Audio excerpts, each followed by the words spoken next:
Deadly Tarantula Girl coming to you from Mondoggieville tonight to bring you an amazing giant snake, which is why I'm equipped with my big python hook from Midwest Tongs, here with Chris Curtis.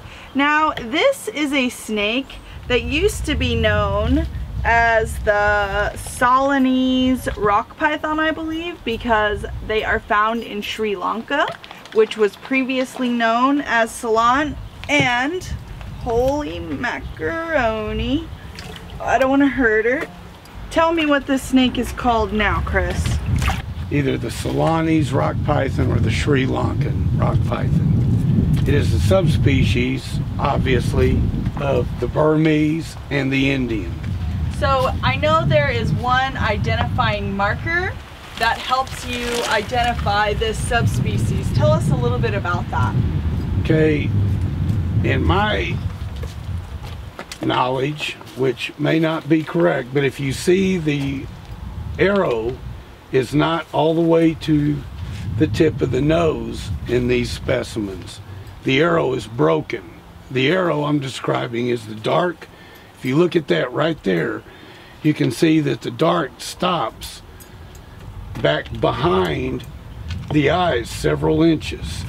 And if you notice that pink, that is one of the naturalistic characteristics. They have pink upper jaws, scale coloration. The arrow stops, and if you notice there, it looks like a U almost, or a Y. That's the only characteristic that I know of. Again, it's light colored like Molurus molurus. Beautiful coloration. Very aggressive snakes, always have been snappy. Every collector will tell you that. Some of them crossbreed this specimen with Molurus molurus and Bivitatus, but they are a very cranky snake. Beautiful, but definitely not for the new snake keeper. So this animal is large, and so it does need accommodations. It needs large housing and large prey. Correct. This is not an animal that I would recommend for the novice keeper, and also not somebody who doesn't usually have someone to assist them with feeding and cleaning, because this is a very large, powerful animal.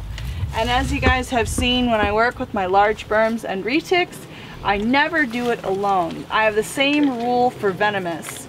No one in my crew works with venomous alone, not even for, sometimes we just need to go out and check out some eggs or something, and we always do it at least in pairs. And we always use our safety equipment. We use hooks when we need them, and of course we keep our venom lock nearby for our venomous keeping. Look at that tail action. That's a happy cat. She is beautiful. Now tell us. You need Midwest Tongs. Yep. To support an animal like this. This is the most massive hook that I have ever owned in my life, and I definitely need it for some of my big snakes. Tell us a little bit about large python safety. You're learning it right now. Whoa, watch out, girl.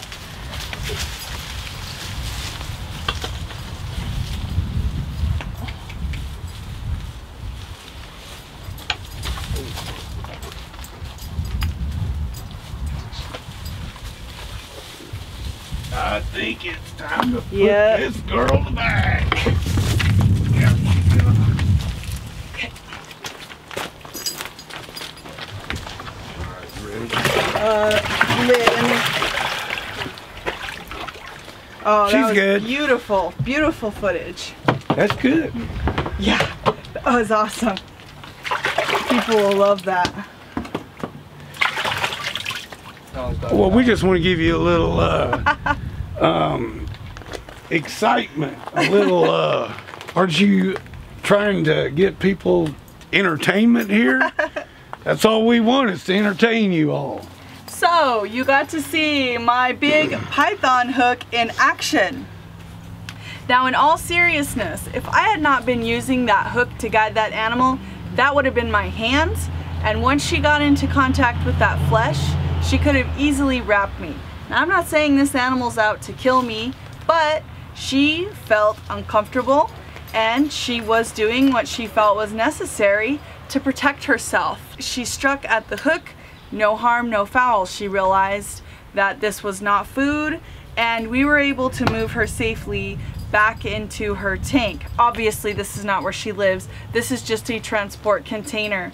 So, if she would have struck me 3 times the way she struck this hook, there would have been some blood on the scene. And that's okay. That's a risk I take working with these animals.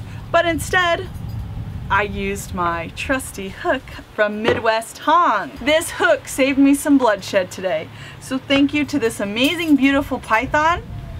Thank you to Quinnock for helping in the background. Yes, he was here rooting for me. Quinnock, yes, take a bow, take a bow. He was supervising. Thank you to Chris, of course, for sharing his beautiful python with us. And thank you guys for watching.